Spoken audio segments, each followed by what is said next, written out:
Time for Ask the Mayor on KWBE with Beatrice Mayor Stan Wirth joining us today, 402-228-5924 if you have a question for the Mayor. Good morning, Mayor. How are you? Morning, Doug. You're pulling double duty again, aren't you? I'll tell you what, we're trying to set a record here or something. You do something wrong that you're being punished? No, not that I know of, but maybe they haven't told me yet. I don't know. We have a lot to talk about today, and one thing I might start off with, because I know you go by it about every day, and we got a lot of questions on it, too, regarding the convenience store, South Casey's store that was due to be demolished, and that has come down. Most of it is completely gone, with the exception of some of the metal and tin that's still laying around there. And my guess is most of it will be gone today. The weather's decent for that kind of removal. Whether or not they're going to take the tanks out right away, we're not sure yet. We haven't received any word on that. But it's kind of nice that this is finally gone after months. I think it was in August when this there was a car accident that ran into the building, caused a fire. It's again nice that that debris is being cleaned up because it was a bit of an eyesore for quite a while. As a commercial property there, any, of course it's early on, and you mentioned the tanks have to come out too, but any prospects about something maybe going in there and replacing it? Or? We haven't heard anything at this point. I will tell you that a convenience store will not go back there, and that is part of the stipulations in our conversation with Casey's, is that if anybody goes back in there to sell fuel or food as a convenience store, they would not sell the property. They're going to sell it for a different purpose. I guess it's in a world of competition. You don't want the competition. Yep. All right. I missed the Board of Public Works meeting held yesterday. Had a couple of items on there speaking about. I understand there were some utility agreements between the board and Nebraska Public Power, Omaha Public Power. Omaha Public Power. So this has to do with the 16 megawatts of power that we buy from Cottonwood Wind Project, which is a project from NextEra Energy.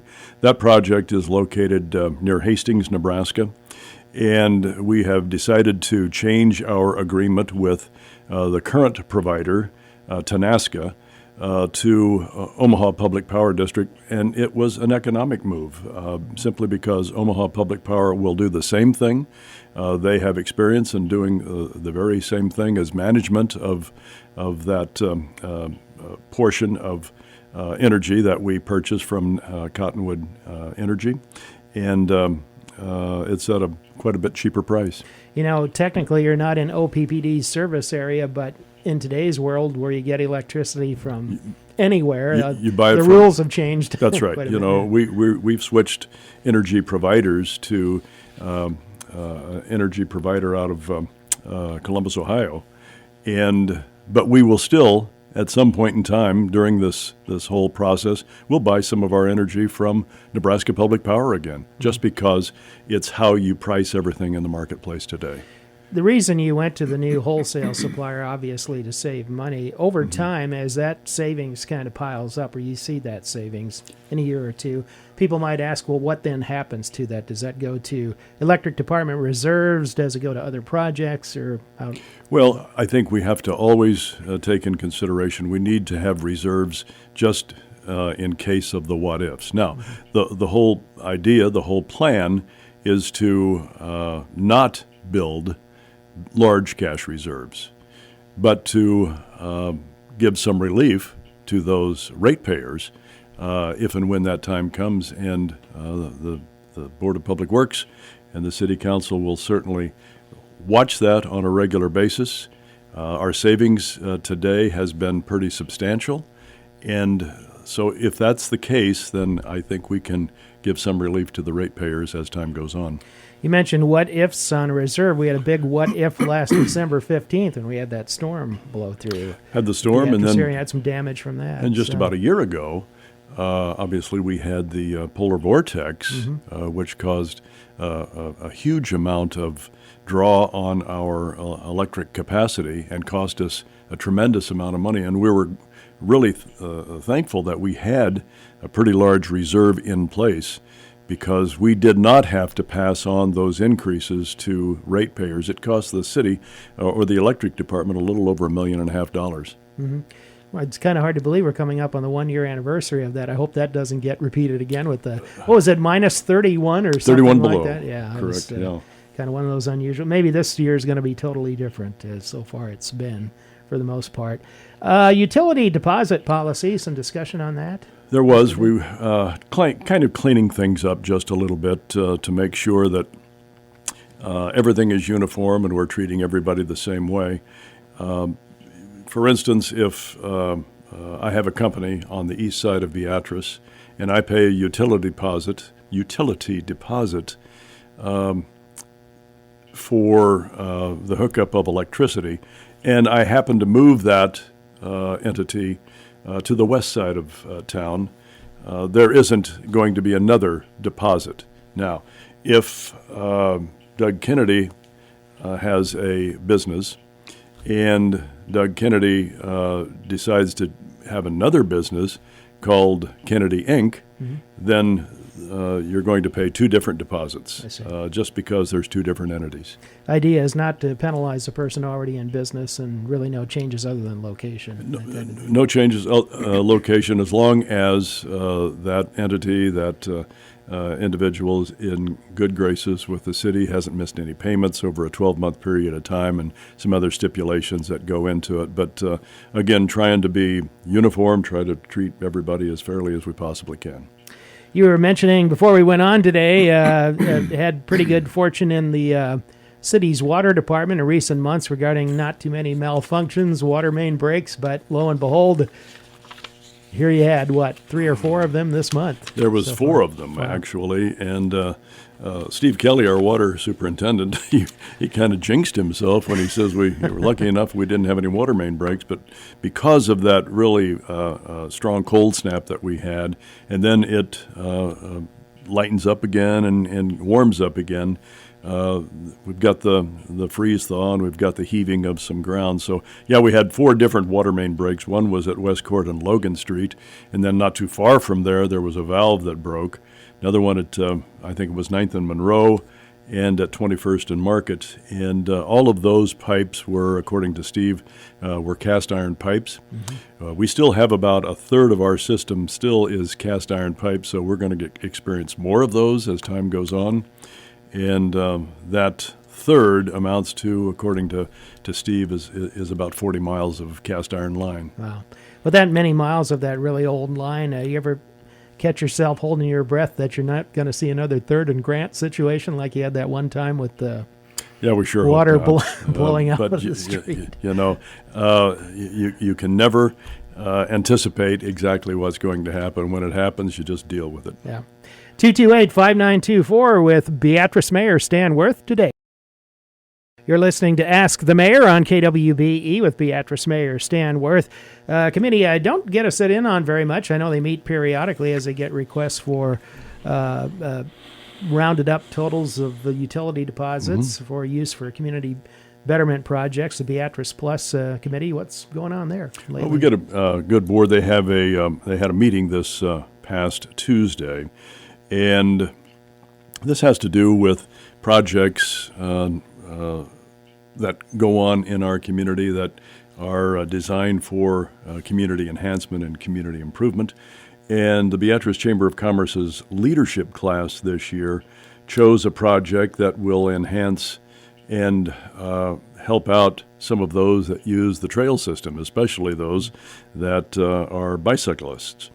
They were requesting and were approved for a $5,000 payment to install multiple repair stations along the trail, which would include a set of tools, which would include an air station if you're a flat tire on your bicycle. And they have a project that is going to cost in the neighborhood of $18,000. They think they can raise about $13,000 on their own. Came to the Beatrice Plus committee, requested $5,000 and received it. And I think that there's going to be some different 8 stations along our trail system in Beatrice, and there's going to be a map indicating where all of those are that will be provided to the public. And I think it's a nice enhancement and, again, maybe get more trail usage. Bicycle recreation seems to be on the increase. I know you only have to drive up and down 77 between Beatrice and Lincoln. You see all kinds of long-distance riders. You see some competitions in town during celebrations and things like that. But beyond that, just the ordinary recreational use of the trail. Yeah, it creates a lot of activity, creates a lot of excitement and buzz, and it's actually great that we have that amenity in the community that, again, enhances the quality of life. The Beatrice Plus account, any idea where that stands at? I think there's about $10,000 remaining in the account. Right. Now, that gets enhanced on a monthly basis for those that actually round up on their utility bills. So that is an ongoing fund that continues to build, and we, again, the Beatrice Plus Committee will make informed decisions on who actually gets to partake in some of those funds. Helps with some things that you wouldn't ordinarily have the budget space for with the other priorities you have. And absolutely. Things like that. So, any update on the Dempster property in terms of, I know the EPA was going to be removing some transformers from in there where you had an oil spill due to, intrusion into the building, and still that's a little bit of a problem now and then, but as far as the demolition schedule, or what are you thinking about in this year or maybe the next year? Sure. Well, they've removed all of the PCB contaminant materials to date. However, they did discover that there are numerous containers of unknown liquids and loose asbestos, and so they're trying to get permission to do an assessment of these items and determine how to handle them. There is a lot of stuff. They feel that it's necessary that we dispose of these materials in a very short period of time. And I believe they're in town this week doing a little more of an assessment of what they have and what they don't have, and what they don't know that they have, I should say, and then try to figure out the process on how we're going to remove it. The cost of doing so, would any of that be borne locally, or is that a grant-funded type? We have not heard whether or not it's going to be our responsibility or the EPA. The EPA in the removal of the PCB contaminants was on them, and they paid for it. My guess is that was pretty expensive. We're kind of holding our breath and hoping that they will foot the bill for this also. I see. One of the projects coming up that the public will see, and I think it's yet to take place, but some renovation at the drive-up where you go pay your utility bills each week. What's to be done with that, and what's the time frame on that? We're going to probably do it as soon as we can this spring. It's the drive-through that goes city administration building, so you can pay your utility bills. It probably won't take very long to remove that driveway, put a new one back, but there is going to be just a little bit of an inconvenience that drive-through lane will not be open, and individuals will need to come inside. There's a couple of parking spots right out front of the administration building where people can duck into the Board of Public Works and pay, but it's just not going to be as convenient for a little while. Could use the mail and also set up auto payment too, or Good. whatever. There's all different types of convenient ways of doing it. The drive-through lane, I've used it myself, is again convenient. Okay, all right. Update on, I understand there was a grant application not too long ago for installing a new ADA compliant playground at Astro Park. Is that one of those land and water conservation grant applications? What, any news on that? I really don't have an update on that. Doug, Public Properties, is working on that. They will give us a report and an update on one of our department head meetings. But nothing's really going to happen till spring anyway. All right. 228-5924, back with Ask the Mayor in a moment. Back to wrap up our Ask the Mayor program today with Beatrice Mayor Stan Wirth. Again, if you have a question, give us a call at 402-228-5924. 824. A program that has been very successful over the years through a combination of city funding, Beatrice Public School District funding as a school resource officer program, an officer based at the middle school, another based at the high school, and I think they also split some time at elementaries as well. Having a changing of the guard there, Tim Price of the middle school SRO is going back to road patrol, and Natasha Nesbitt is coming in to take his place. And I think both of them are going to fit the position that they're going into extremely well.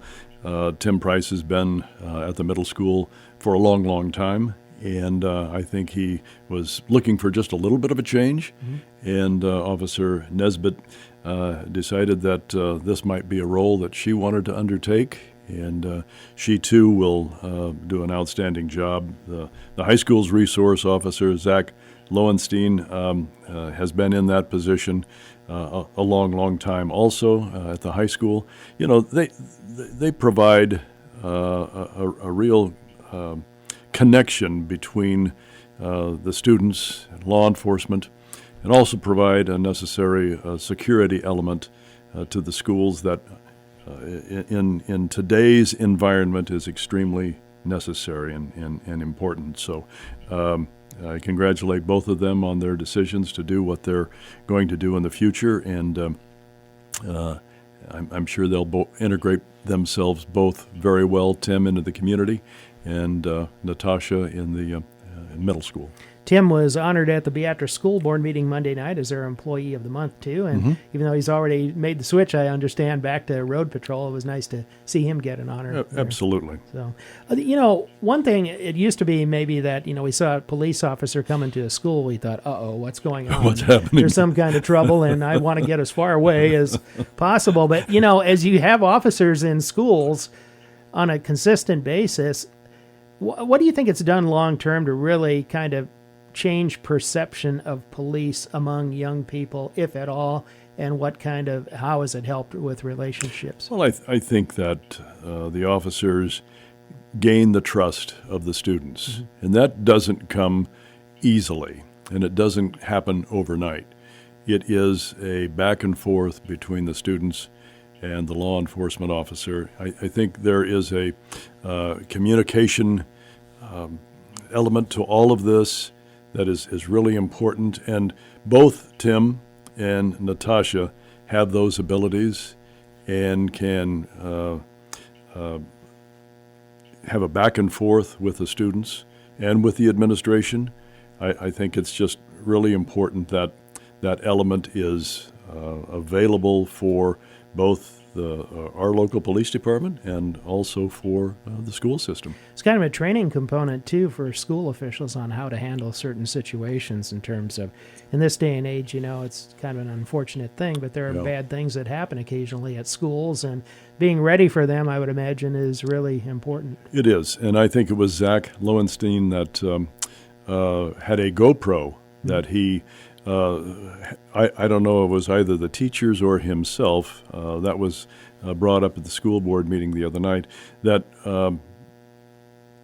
walked around through the school during the course of the day and then examined some of that footage of what actually happened during the course of the day, and then made recommendations to the staff on how maybe to better handle a situation to help add an enhanced level of security during different situations. Sometimes things like that can lead to some productive policy changes that make the place even safer than what it was. You know, one thing too, one of the school resource officers, Zach, at the high school, he's a canine handler too, and Toro's there. Very popular part of him being there is Toro walking the halls. Toro's a really friendly dog, and you don't want him sniffing around you too much, that's for sure. Or sitting down and looking at you. And looking at you, and then looking at Zach. Yeah, say this one right here. But again, it's kind of a nice relationship building thing that adds to the whole program. So, you're right. How many years has that school resource officer positions? Is it 15? 10, 15? Sure. I was trying to think back. Maybe Chief Lang would text you. Maybe he will. Tell you how many years we've been doing this. But nonetheless, it's been a long time. Been a good program. Yeah. Haven't checked for quite some time, but it's been a few years now, a couple or 3 years. An ordinance was approved by the city council regarding adjoining buildings and inspections downtown. Kind of just a general update about that. How has that been going in terms of trying to detect what needs to be done or improved? Pretty good. It isn't as good as some of the city council members would like. They would like it maybe to be put further to the front of the priority list, but it is kind of a long, arduous process because we have now our chief building inspector, community development department head, and we also have our code enforcement officer. Makes it a little easier to get into these buildings. The biggest issue is during the spring and summer months when you have building construction going on, and then you also have code enforcement issues with parked cars, weeds. It runs the gamut. So they don't have the necessary time to always get into these buildings, but it's getting better, and it's being enhanced, and it's something that comes up during committee meetings numerous times. And so again, trying to push it to the forefront. The question is, and what we're wrestling with is, do we need more help in that department to maybe get all of this processes completed on a very timely basis? But at this point, I think they're moving forward. I don't know the percentage of buildings that they have gone into. I think it's like over 70%. So they have a pretty good idea of where we're at, what's going on. A couple of buildings downtown that need some tender, loving care. And those buildings are something that are going to sit there until something very creative occurs and some money is thrown at these buildings to try to preserve them. On occasion, it's gotten to the point where there's not much you can do, and a building's being condemned, say in the downtown area, and it just happens from time to time. It took out the one on Court Street through demolition. There's, of course, the Barber building yet to deal with, but I understand you took possession recently of one at 323 Court, or 4th and Court. Yeah. It's the old Cook Electric building. That building was condemned 3 years ago. Did take possession of it, received possession of it. I think I signed the papers last week. And that will appear on the city council agenda Monday night. The city is going to turn around and transfer title to the Heidos, who are officed right next door. So that is going to be on our agenda for consideration by the council. So a new new use for the building and a new use for the building and salvaging the building, so that isn't something that has to be torn down. For us to tear it down cost in the neighborhood of $250,000 to get a contractor in there to do it. This way, whether or not we sell the building for what we purchased it for, or we sell it for $1, it's still a lot cheaper than the $250,000 price tag. Any update on the Barber building up the block as to what? Still working on it. That's just one of those that, you went through that whole demolition cost last time, which wasn't cheap. I mean, not cheap. And there's a safety element, too, for buildings next door. So still yet to be dealt with then. Still yet to be dealt with. Getting in touch with the current property owner has been a difficult task. I see. Well, you had your Christmas tree drop-off site at First and L. I drove by the other day. Not a lot of trees there, but that's going to be open, I think, through Sunday. Yeah. Well, if anybody has their Christmas tree still in their house, it's time to get rid of that tree because it can be a fire hazard. Probably dropping needles by now, I'd imagine. I would imagine. Well past that. So, but people can still take it down to First and L. The sign is there, and you just make sure there's no ornaments or things on it, and just drop it off there, and that's through Sunday. Anything else coming up regarding the council agenda on Monday night? You mentioned the transfer of property on the Court Street building, but... that's probably, plus a couple of the other things that we talked about that surfaced at the Board of Public Works meeting yesterday. We're going to have a report from Main Street. It's their quarterly report. And then Engage will supply the council with their quarterly report. And that's about it. for And Monday that's night? about it. That's good. Yeah, it's going to be. It looks like it's going to be a pretty short meeting, depending upon how long some of the other reports are. The city administrator's report has quite a litany of projects that we're going to be doing this next year.